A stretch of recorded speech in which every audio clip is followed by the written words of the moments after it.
The opinions and views expressed by individuals during this broadcast are their own. They may not be the opinions of this network, their groups, or other organizations they may be involved in. Meditation, ganja, my brain. Ganja, we take away my stress and strain. Ganja, my meditation, ganja in my brain.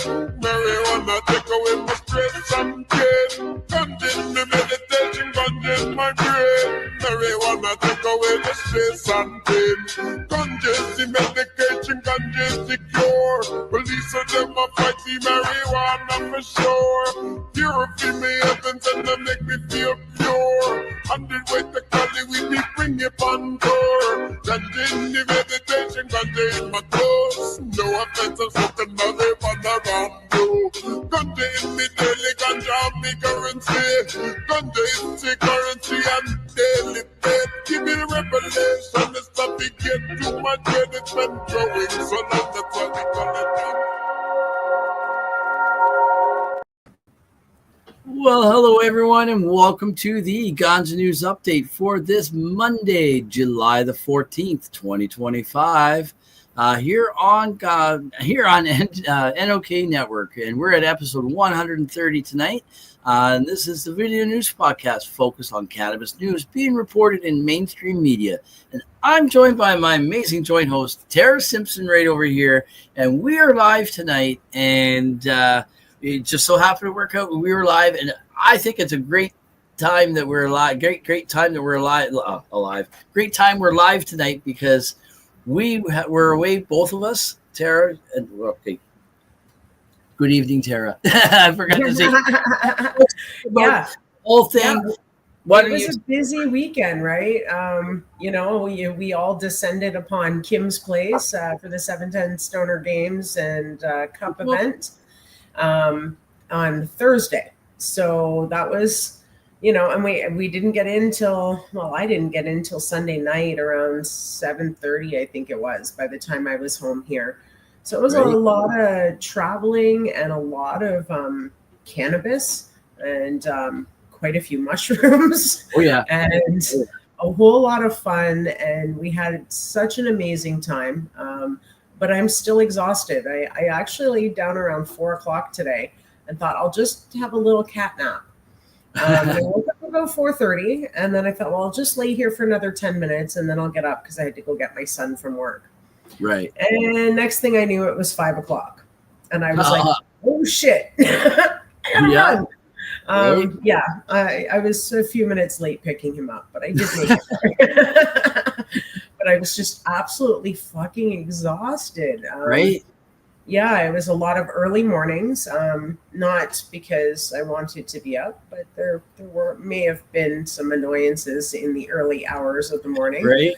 Some people who didn't quite get that not everyone wants to keep the party going all night and into the morning. And Friday night, that's what the Friday night, I think it was, Friday night into the Saturday, there was a small group that partied the whole night. They never went to bed. Actually, it started the Thursday night with some of them who stayed up, and then they stayed up again Friday, well into Saturday. Then a couple of them did go and crash for a few hours, but Mike from one of the vendors that was there, he was still on day one as of Saturday, and he arrived Thursday. So right. Mike was still on day one because he hadn't slept yet. Those guys, that small select group of people, man, they were partying. They were partying like I can't do that. But I was up past pumpkin hour. I will say that. Normally, I'm a curl up around 8 o'clock and throw my TV on, and I just want my quiet time. And no, I was up till well after 11 most nights, and was up by 6 because the DJ that wasn't there manning the booth didn't take away the power cables from some of the irresponsible visitors who decided they wanted to play music at 5:30, 6 o'clock in the morning and wake everyone. One of the mornings that was close to the I went to bed at I think it was I tried to stay up till 4:20. I was going to go live. I was going to go do a quick live, quick bong hit at 420, and it was like 408, and I'm like, no, I can't do it. I got to close my eyes, because if I go on live to do a 420, I'm not going real quick. It's not going to be a quick 5-minute thing. I'll end up talking about the whole games and everything, like all the weekend while I'm on there, and then I wouldn't get any sleep. And I was the one filming for Saturday and all that, so I had to get my beauty sleep. Yeah, I got probably a good 6 hours of beauty sleep every night, but it's broken sleep, because when you're sleeping in a tent, you hear everything. So it was a little bit, broken sleep, but it was well worth every fucking minute of being at the Stoner Games. So for all of you who couldn't make it or decided not to come, just saying, you missed a good party. There was so much happening. We had a couple who their business is inflatable shelters, and they run like a fully licensed dab bar, like everything's insured, air conditioned, like just a super great couple. They came with their great big inflatable tent and set up so that we could all hang out in there and stay cool and do dabs. And Sub even set up his dab station in there for a while towards the end of Saturday. Because he had to pack his tent up. Yeah, because it was calling for some high winds and rain, and we didn't get the high winds. We did get the rain. We did get rain on it, but it was short-lived, and the party went on, and the band played through the rain. And actually, I think it added to the ambiance with them playing through the rain. I think it created such a nice chill lounge vibe type of thing there. Absolutely. And they did such a fantastic job. That Nico C, he is amazing. Second time he's been to the games. Yep. Hopefully he'll be back again next year, because him and his gang, they're just the super cool stoner guys. They play some really great original stuff. It's funky. I like it. It's kind of bluesy, kind of jazzy, kind of I can't even place it. Okay, I've had a couple of people say to me, he sounds like the lead singer from Red Hot Chili Peppers. Yes, yeah, he does, and he's got an amazing voice. That, I'm like, definitely yes. Yes. Yeah. No, it was a fantastic time. Kim and her husband Steve and all of their friends that helped out in the background did an absolutely amazing job yet again this year. An epic party. Kim's probably going to sleep for a number of days. That poor girl. I know. Yeah, she was trying to continue the party well into Saturday night, but that girl was drained. I feel for her. She was struggling. She was on the struggle bus energy-wise, but she ran her ass off all weekend. And for probably a good week before the game. So there's a lot that went into getting everything set up and ready for all of us to descend onto her property and take over. Right. And even when we got there was still some work to do, but everything went smooth. Everyone picked up the slack, and I brought my mobile studio with me. I packed up my studio here and put it in the van, and I had a whole full studio, and I was playing some tunes for everyone before the DJ was able to get their stuff set up. So it was all a cool time. But we got some news to do, but we got one big thing of news you got to tell everyone. You had something exciting happen on the weekend, much more exciting than all the games and everything. What was it? Absolutely. So I entered 4 categories in the Stoner Games Cup, Cannabis Cup. And of those 4 categories, I brought home first place for 3. So I took first in topicals, first in mushroom, and first in CBD. I did not win the food category, but that was a tough category because there were so many great entries. That was the biggest category out of all of the edible categories. That was the biggest one, was the food. So that was your teas, that was your snack mixes, that was your popcorn, your cookies, your brownies, all of those great, wonderful products that everyone makes out there. And they were all good. In fact, if anyone is wondering who the peanut butter cookies were made by, I do know who made those. It was Smoker's Cabinet. You can find them on Instagram. That is who made those big cookie. That was big peanut butter cookies. Yeah, there was like 2 of them in the pack. Yes. Yeah. So that was Smoker's Cabinet. I had a feeling that's who it was because I recognized the packaging. But I mean, people buy the packaging from the same places. So I could have been wrong. But I did reach out to them today just to find out. And yes, it was in fact them that entered those cookies. Wow, so for anyone who really loved those peanut butter cookies in the cup kit, Smokers with a Z Cabinet on Instagram, you should be able to find them no problem. Awesome. So great weekend, great things that happened with you there. Great product. I know. Great things. It was just everything was great. And our friend Jolly brought home 2 trophies again this year as well. So he did really well. He entered, I believe it was it flour and candy. Yes, flour I know because it was strawberry something. Yes. And I can't remember with the other one, the candy. And then the candy were the brains and gummy worms that were in the kit. Yes. Yeah. Yes. Yeah. So he did bring home trophies again this year. He won last year, and now he's got 2 more to add to his collection. So way to go, Jolly. And it was great having him there this year. That was cool too. To hang out. I see Jolly at events all the time, but we rarely get the opportunity to mingle and chat and have conversations because we're both usually at our booths. Doing what we love. You're like a trade show event, like a vendor event. You're usually at. Whereas this year was a bit of a mix. It was mostly fun and chilling like a villain with a bit of vending. So exactly. Anyways, time is moving on. We got to move on. I guess we better get on with our top stories in cannabis news right now. I wish we could go on forever and talk about this. I could, but I got to save my voice a bit too because I filmed 9 hours live on Saturday.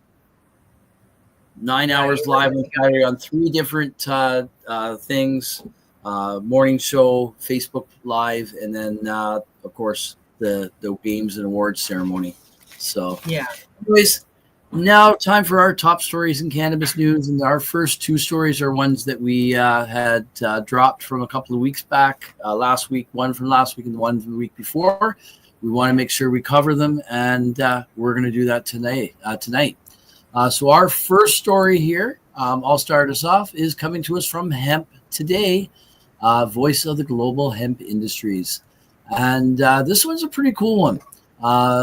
Belgian hemp trials show promise in extracting metals, chemicals from polluted soil. And this was posted on June the 16th, 2025. And don't see any author of it. We'll go on here, and it says Belgian researchers and companies are increasingly turning to industrial hemp as a potential tool in the battle against PFAs. I don't know if it's PFAS. I'm just going to say PFAs. It's easier to say against PFAS contamination, with early field trials showing encouraging results in the province of Antwerp.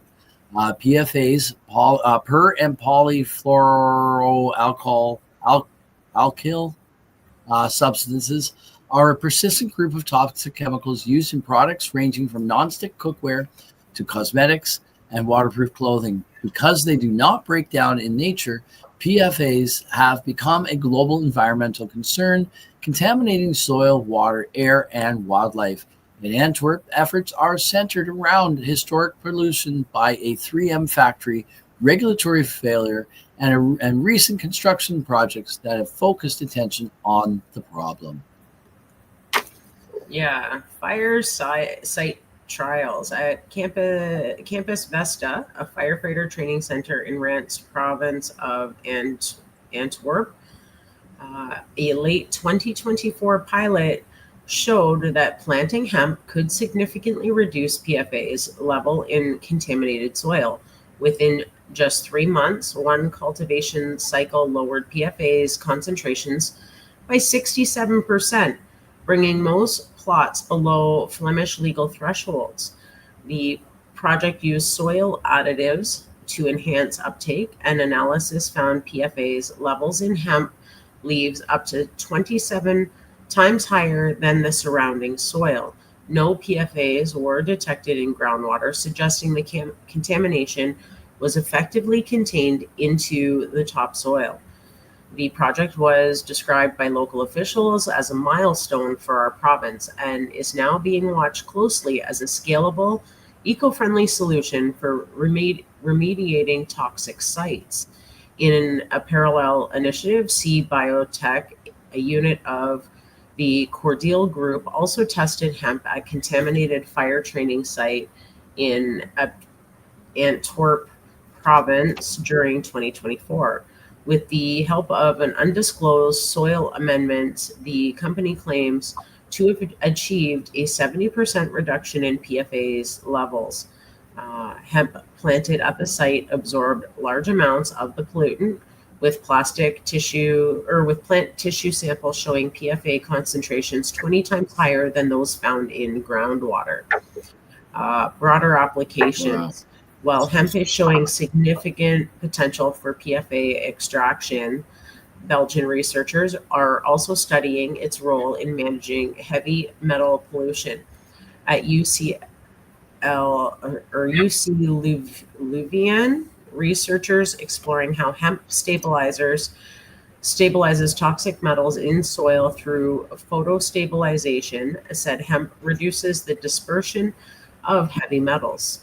According to Cecil Nuet of the University of Liège, who is observing the trend on behalf of European Union's Waste to Bio program, the rush of companies entering the PFAS cleanup space warrants caution.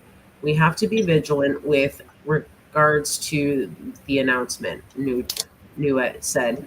These are areas of research on the degradation of molecules and other areas of immobilization of pollutants with biological or sociochemical methods. Several projects were reviewed during a June 10th forum in Gembloux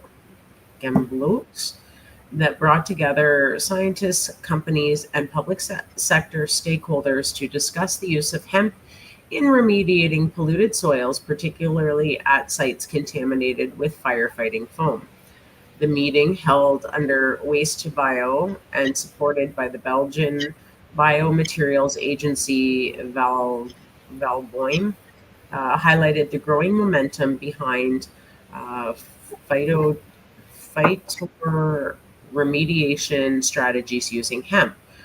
Presentations focused on the chemicals' dangers, recent trial data, and hemp's ability to extract or stabilize pollutants in the soil.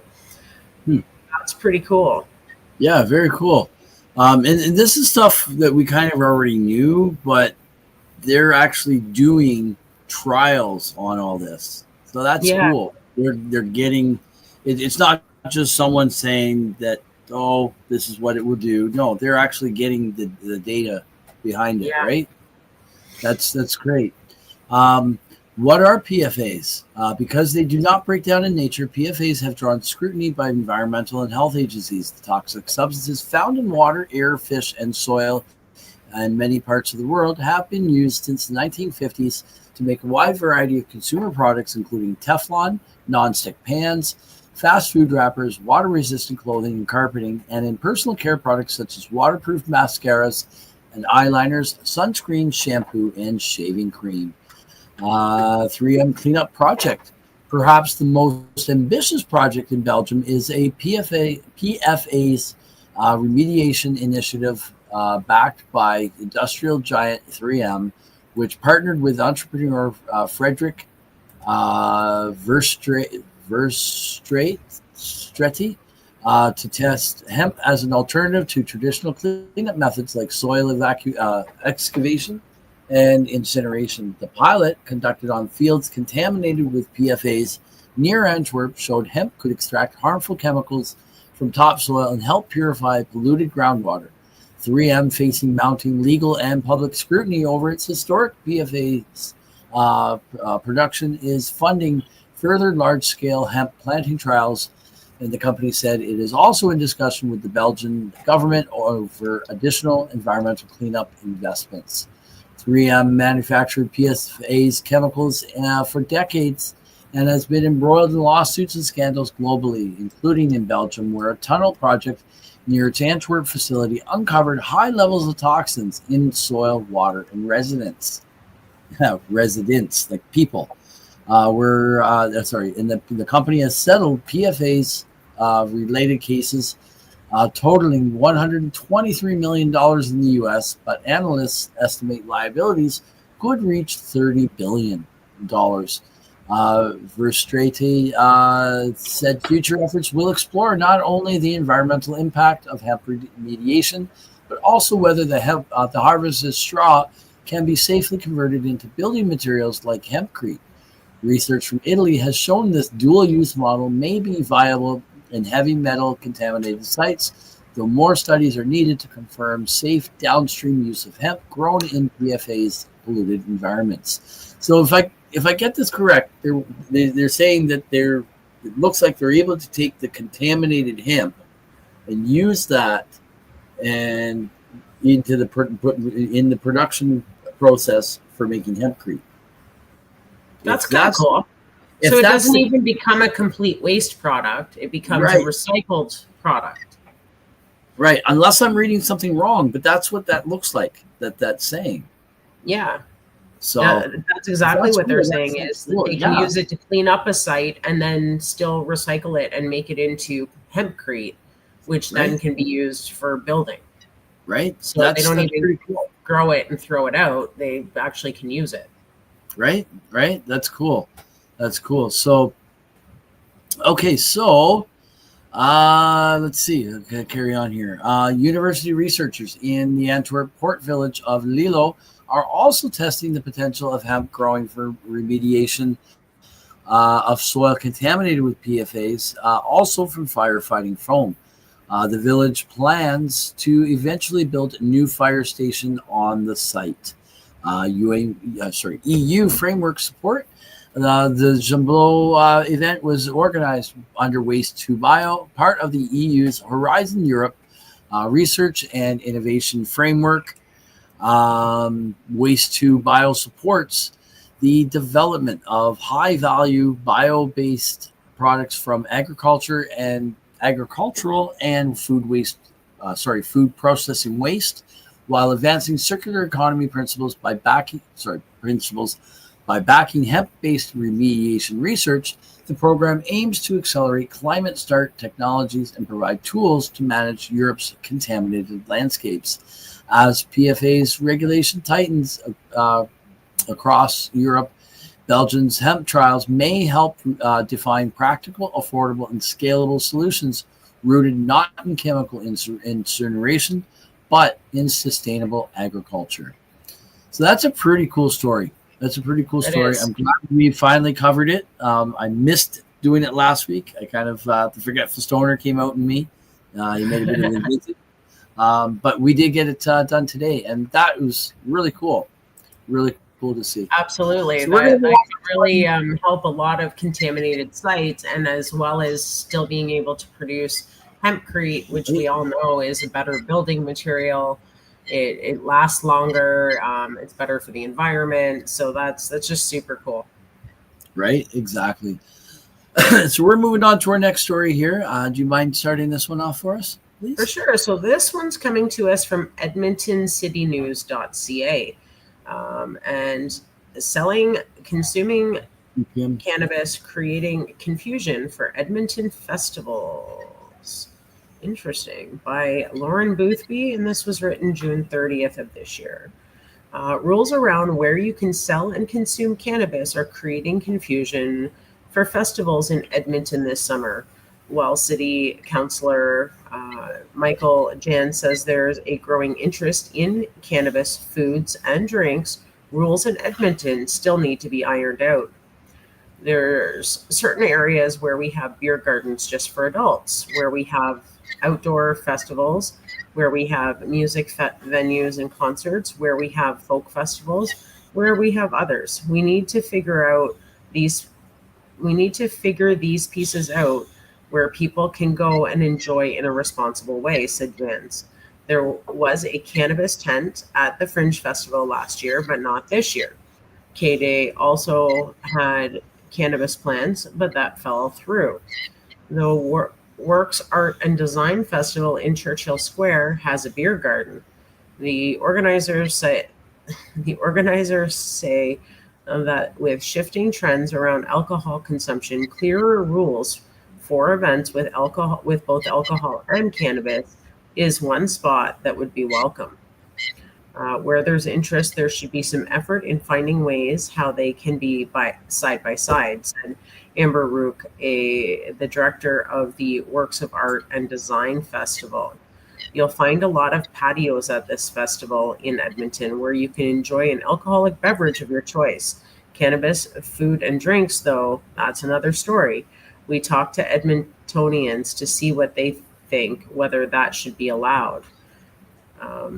I'll just finish it because this is a pretty short story. Yeah, it is. The next one's short too, and I'll do that one.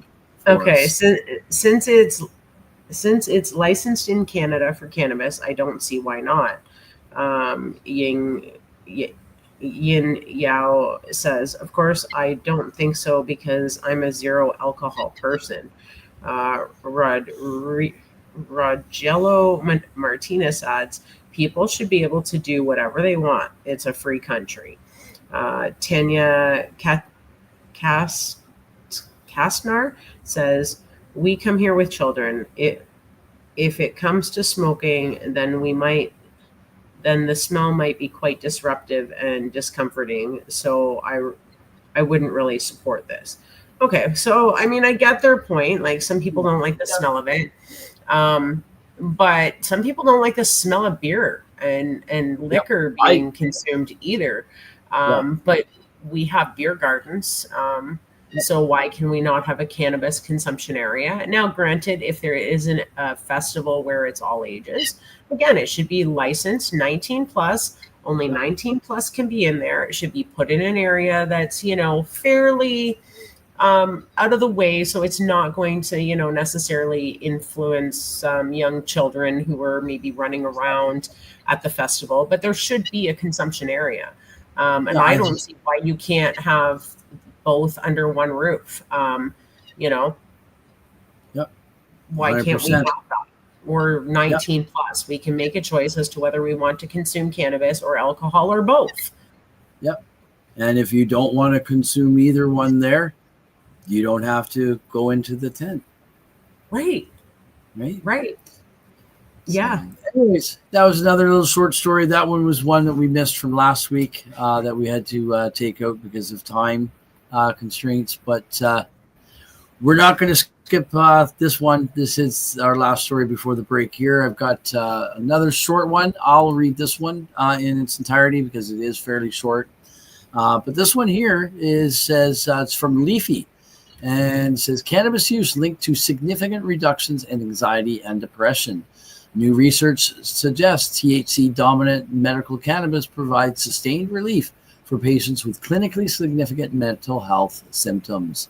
And this is by Liam O'Dowd on July 14th, which is today, 2025. And it's just a quick 2-minute read, and then we'll go to break.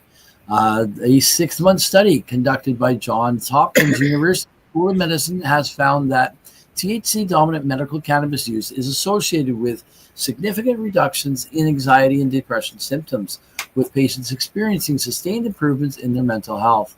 The research, published in the Journal of Affective Disorders, followed 33 participants with clinically significant anxiety or depression who were new to cannabis use. All participants used state-authorized medical cannabis products, including botanical and edible preparations, as needed over the 6-month study period. Initiation of THC-dominant medical cannabis was associated with acute reductions in anxiety and depression and sustained reductions in overall symptom severity over a 6-month period, researchers reported. The study also found improvements in patients' quality of life and overall health satisfaction, with no associated development of physical or psychological problems. The study employed ecological momentary assessment, or EMA, as a research method used to understand people's thoughts and behavior in their daily lives by collecting data in a normal environment to track both acute and chronic effects of cannabis use. Participants also completed Hospital Anxiety and Depression Scale, or HADS, assessments before starting treatment and at 1, 3, and 6 months after beginning cannabis use. Results showed that mean anxiety and depression scores dropped below clinically significant levels within 3 months of cannabis initiation. The EMA data revealed that most participants selected THC-dominant cannabis products experiencing acute reductions in anxiety and depression symptoms alongside increased ratings of feeling high. The research identified dose-dependent effects with 10 to 15 milligrams of oral THC and at least 3 puffs of vaporized cannabis, yielding the most robust reductions in anxiety and depression symptoms. The study's authors concluded that the positive response reflected by reductions in anxiety and or depression by most participants support the need for continued investigation of medical cannabis and related cannabinoid therapeutics as pharmacological treatments for anxiety and depression symptom relief, ideally with randomized placebo-controlled trials. Why are we still needing more studies and trials? I know why, because they need to, but yeah, right? Why? Since it's just in Canada here since legalization in 2018, there's been like over 40,000. Probably by now, it was probably a year and a half, 2 years ago. I reported it was like 43,000 studies have been done since legalization, and yet here we are still needing more studies. Let's finish this last bit off. The research adds to the growing evidence that cannabis legalization may be associated with reduced use of traditional psychiatric medications, including benzodiazepines and antidepressants. And we met a whole lot of people this past weekend that have either reduced or eliminated. It seemed to be a common trend amongst all the people who were at the games this week. We had some great conversations, and they've all been down that rabbit hole. Every last one of them. And they've climbed out of that rabbit hole with cannabis, and they're doing that much better because of it. They're actually living life. They're living their life again. Yeah. Look at me. Look at you. Right. Living proof right here. Exactly. Right. I couldn't. Okay, we're going to go to break, but just a few short years ago, just before I got into podcasting, probably about 5 years ago, I was at the point I could not even pick up the phone to call my doctor, my local nurse practitioner just down the road, to book an appointment. I had to get my wife to do it. I could not do the phone calls. I couldn't. It was too much anxiety. I couldn't do it. And now I'm making phone calls left, right, and center. I'm losing my voice talking to so many people. For sure. So anyways, we are going to go to break. It is medication time. That's right, folks. It's time to pay some bills. So stay tuned for a word from some of our sponsors, and then we'll return with more articles making mainstream media news. And we'll be back in just a few minutes. In fact, 4 minutes and 20 seconds here on Ganja News Update on NOK Network. We'll be right back. Don't go away.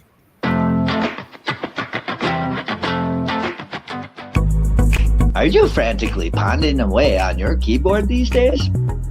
To discuss your views, share your passions, teach a skill, or share a craft to the masses on social media. Podcasting is a bright light that can help you reach a diverse audience. And the NOK Network can help.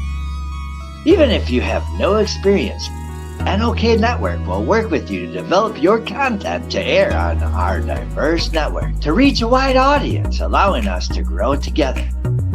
Podcasts are aired on multiple platforms simultaneously, across social media and streaming sites live through our network. Contact us and let's chat about how we can help you develop your podcast and join the NOK team.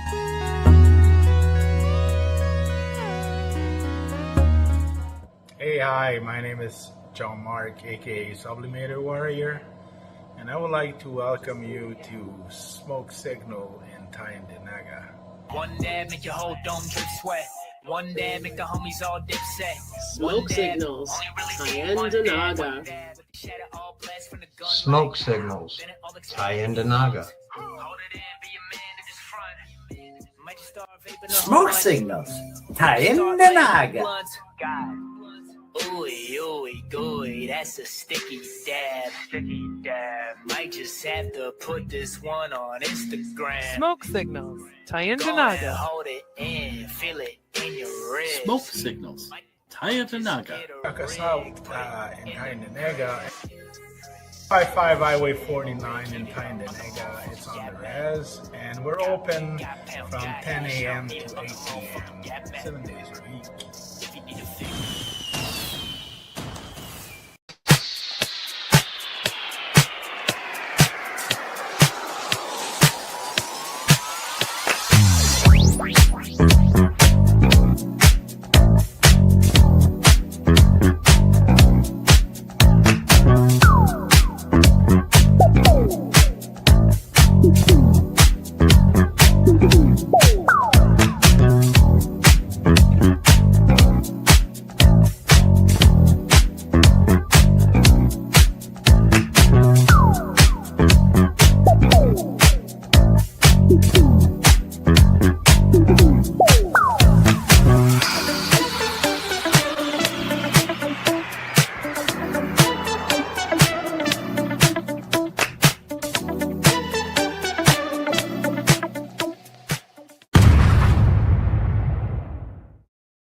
Now we get back to the show.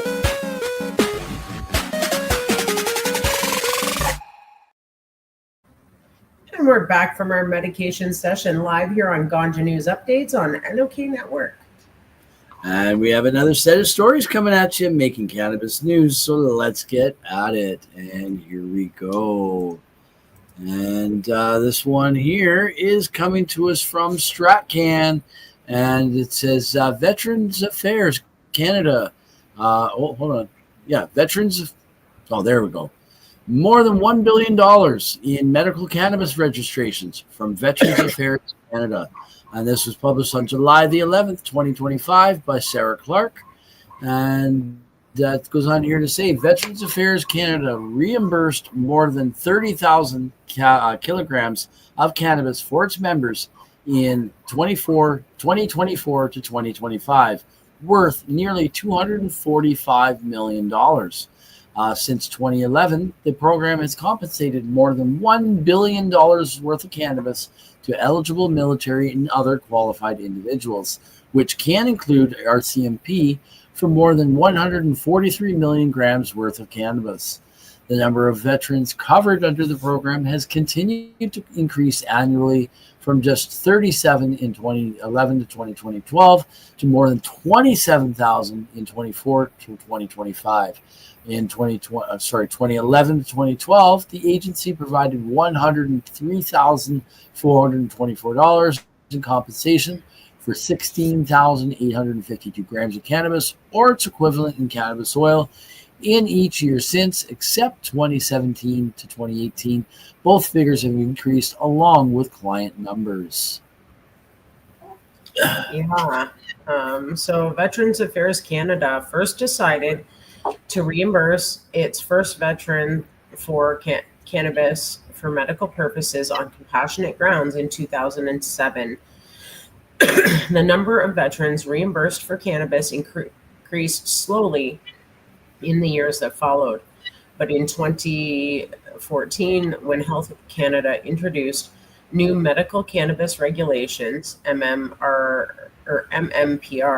that made accessing cannabis through the medical program easier, those numbers began to increase significantly. In the 2013-2014 fiscal year, there were 112 veterans authorized for compensation for medical cannabis from VAC, with a total of $408,809 paid for 77,012 grams.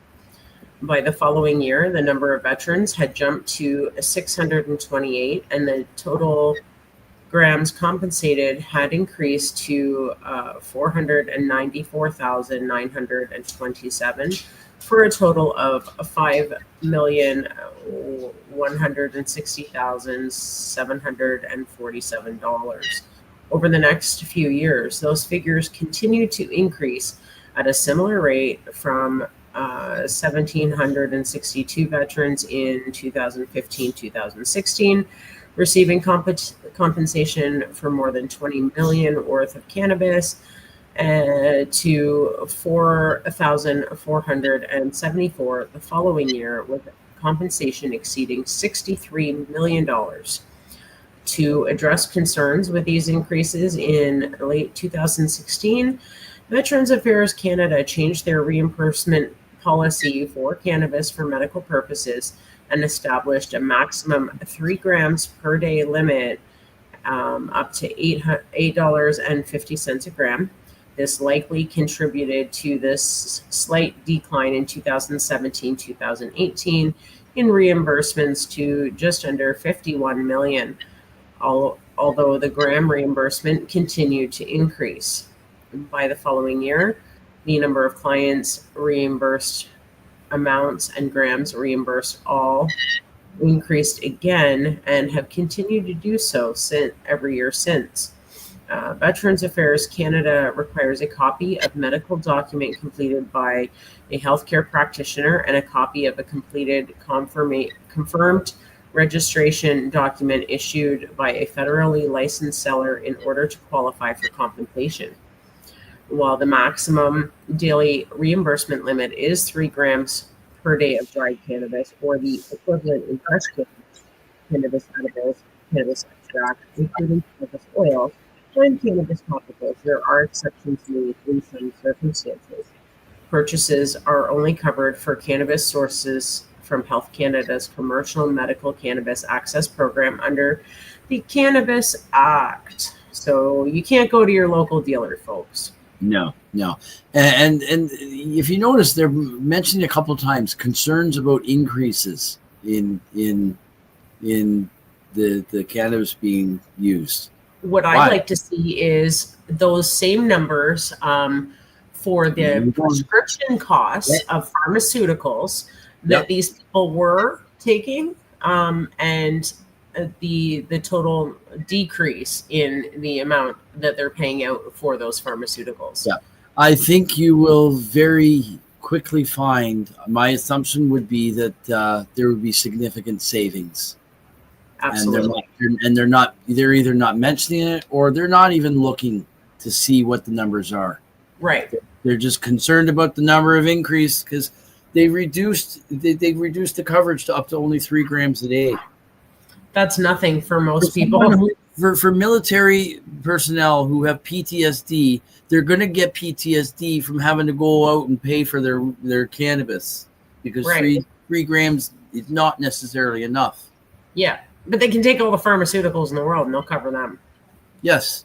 And I know that, but here's the thing. I do know that because of that reduction, there's probably some military personnel that are utilizing the pharmaceuticals to balance that financial risk out.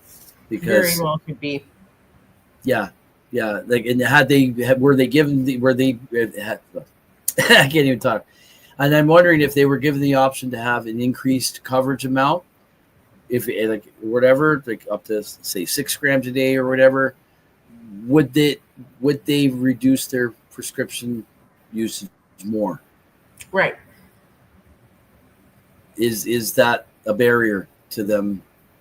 Whatever. I don't know. I'd love to see the numbers, like you say. Me too. You can't put out a story like this and not show us all the facts. 100%.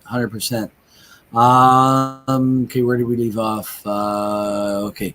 Veterans Affairs Canada may deny approval of reimbursement when federal licensed sellers are determined to be operating outside of the requirements of Health Canada's Cannabis Act or cannabis regulations. The requirements of this policy and or any approved provider criteria established by the department and agreed to by the federal licensed seller.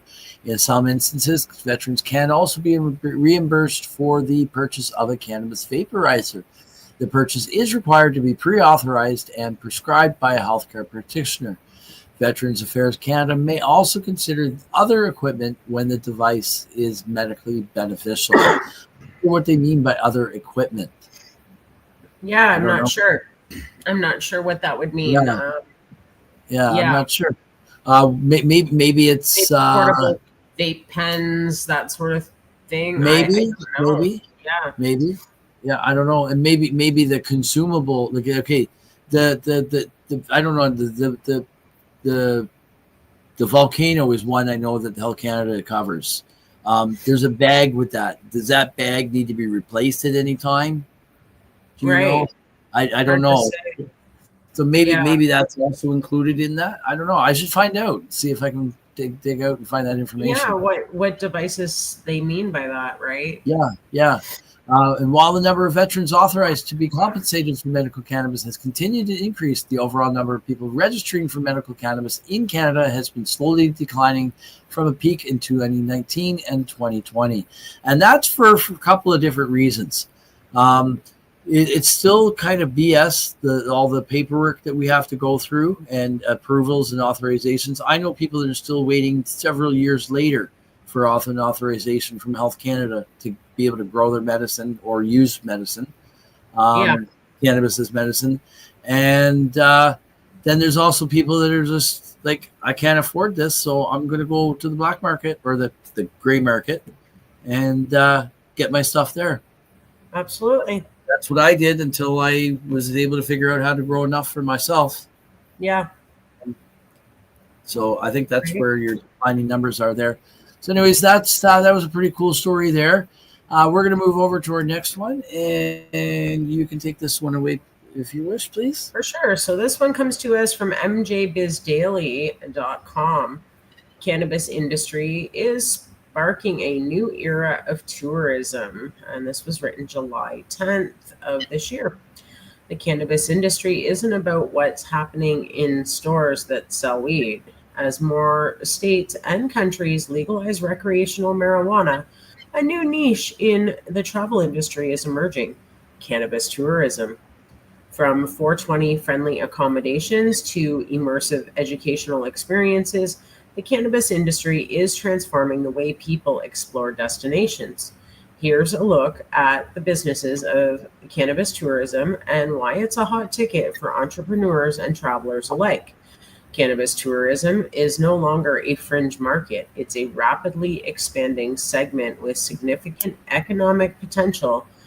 Projections suggest the U.S. cannabis tourism market size is anticipated to reach $23.7 billion by 2030, according to California-based industry tracker Grandview Research. The growth is driven by a desire for unique, experiential travel and increasing mainstream acceptance of marijuana. for destinations. It's meant a fresh stream of revenue and from increased hotel bookings, dining, entertainment, and of course, direct cannabis sales. That's really cool. Right, and they're so right. This is a market. Cannabis tourism is a market in Canada specifically that hasn't really taken off completely. We've got certain areas of the country that there's some markets that are happening. BC, Alberta, that's kind of understandable because cannabis central out there. Ontario, we've got a little bit of that happening here, Niagara Falls and such. So it does make sense that it's following where cannabis has had already a good foothold, but it's a complete untapped market, and a lot of it has to do with licensing. Trying to get licensing for anything to do with cannabis is extremely difficult. And insurance, from venues to even having like those people we met this weekend with their pop-up inflatable. They had to jump through a lot of hoops to even become a business to do this, and to get the proper permits and obviously insurance and all of that sort of stuff, right? So it's not easy to do. It's not cheap to do. And I think that that's scaring a lot of people away from even trying to bring about these spaces anymore. We had lounges back pre-legalization, and they ran right up until the apocalypse happened and shut the world down. And since then, those consumption spaces have all since closed. And there's very few of them. There is one in Brantford, which is not far from me. But beyond that, I haven't seen too many. And it is a shame because this is what people want. They want cafes that they can go to and buy a goodie and sit and consume. They want lounges that they can have comedy shows and other neat opportunities, whether it's bingo night or karaoke night or whatever, and be able to consume in a cannabis-friendly space. Hotels or Airbnbs, same thing. As a cannabis consumer myself, I have run into on, say, Airbnb, where they are absolutely no cannabis, not even outside the unit, not on the property. You will be, so, even outside of an Airbnb, there is stigma for cannabis consumption. And you're not even consuming it in their actual space. But if they see you on their cameras outside, you're toast. You're toast. Right?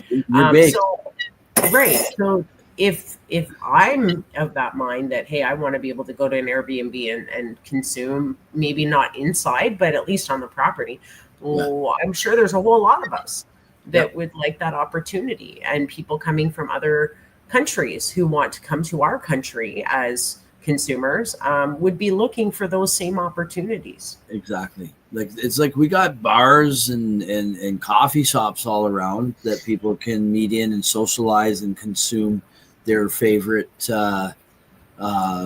consumption product. But like you said, there's not many places around for consuming cannabis. No. And cannabis is a social product. Like we saw that this week. My voice right now is a direct result of that. Right. How many joints got passed to us throughout the day? Fuck, I think at one point it was like I'd give one and I'd be taking one. I did not bring my bong out of my mobile studio. I kept it on my desk in there because I was afraid that I would get this broken out in the tents. Nice recircular perk. I smoked mostly joints this weekend. I only smoked a bong when I popped into the studio. I smoked more joints this past weekend than I have in the past several months. And it was, just joint after joint being passed around. It's like, oh my goodness. It was awesome. And it was just all social, right? And anyways, we better get on to the story. I digress. Diverse cannabis experiences for every traveler. Forget the stereotypes. Cannabis tourism offers an array of experiences that cater to diverse interests. It's not just about consumption, it's about education, wellness, and unique cultural immersion. Think farm to table cannabis experiences, tours of cannabis facilities, seed to sale educational programs, and even cannabis infused cooking classes. Canna friendly accommodations from boutique bud and breakfast to luxury resorts with dedicated consumption lounges and cannabis concierge is wellness and retreats, cannabis infused spa treatments, yoga, meditation, and holistic wellness programs, themed tours and excursions, guided city tours highlighting cannabis history and culture, or effect pairing experiences that combine specific cannabis strains with art walks, nature hikes, or culinary adventures. That one sounds really cool. That sounds cool. That is. Cannabis. Actually, you know what? Ted Smith has just started something doing cannabis tours around where he is. Was it pot bus or something? He's going around talking about different areas where he was busted for pot and stuff like that and everything. I can't remember exactly what it all is, but it sounds pretty interesting. But anyways, cannabis events and festivals, such large-scale gatherings combine music, food, art, and cannabis culture, drawing significant crowds and offering unique entertainment. And we just attended one of those events just this past weekend. Strategic partnerships are key. The success of cannabis tourism often hinges on smart collaborations. Businesses in this space are finding innovative ways to partner with cannabis tour operators, specialized companies that curate and organize cannabis-centric itineraries, hotels and lodging providers establishing 420-friendly policies and creating attractive packages for cannabis tourists. Local businesses, restaurants, art galleries, transportation services, and entertainment venues can benefit from increased tourist traffic. Marketing promotion firms, companies with experience in event production and targeting advertising are crucial for reaching this niche audience. And I do see the collab thing being the way that I think it's going to gain some more forward motion. Is partnering up with some existing businesses or industries to kind of bring it all together. For sure. So, anyways, let's see. How much more do we got of this story? Just a little bit. Just a little bit. We'll finish it off. Carry on. We'll drop the last story today, and we'll do that next week. Yeah. So navigating marijuana regulations and compliance. Despite the excitement, the cannabis tourism industry operates within complex regulatory landscape.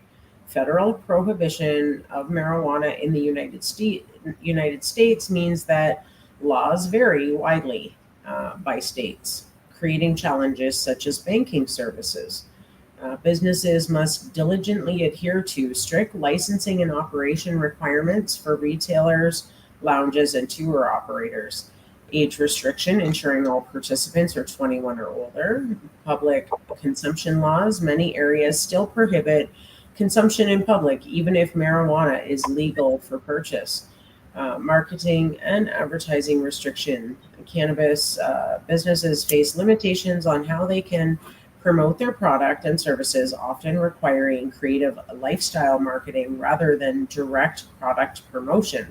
Such challenges necessitate a deep understanding of local laws and commitment to responsible practices.